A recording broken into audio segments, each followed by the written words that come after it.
Hello, and welcome to Today in History for December 24th, Christmas Eve. I'm Michael Powell. On Christmas Eve of 1979, the Soviet Union invaded Afghanistan. It was under the pretext of upholding the Soviet-Afghan Friendship Treaty of 1978. As midnight approached, the Soviet organized a massive military airlift into Kabul, involving an estimated 280 transport aircraft and three divisions of almost 8,500 men each. Within a few days, the Soviets had secured Kabul, deploying a special assault unit against Tajberg Palace. Elements of the Afghan army loyal to Hafizuli Amin put up a fierce but brief resistance. On December 27th, Babrak Karmal, exiled leader of the Parkam faction of the Marxist People's Democratic Party of Afghanistan, was installed as Afghanistan's new head of government, and Soviet ground forces entered Afghanistan from the north.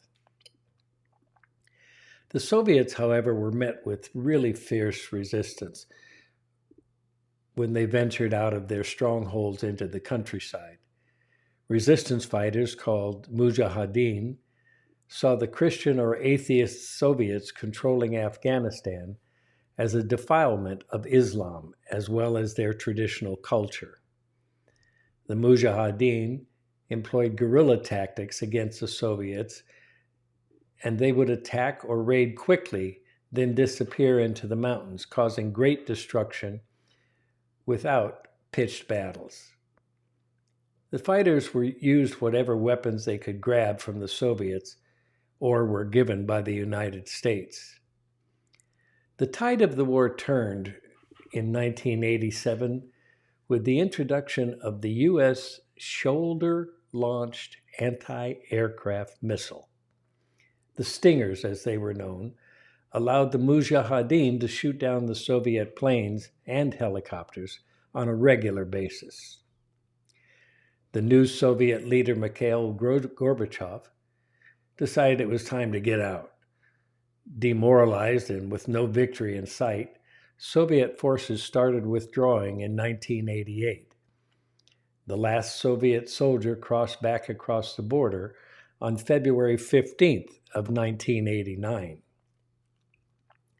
It was the first Soviet military expedition beyond the Eastern Bloc since World War II and marked the end of a period of improving relations, or détente, in the Cold War. Subsequently, the SALT II arms treaty was shelved and the U.S. began to rearm. 15,000 Soviet soldiers were killed. The long-term impact of the invasion and subsequent war was profound. First, the Soviets never recovered from the public relations and financial losses, which significantly contributed to the fall of the Soviet Empire in 1991. And secondly, the war created a breeding ground for terrorism and the rise of Osama bin Laden.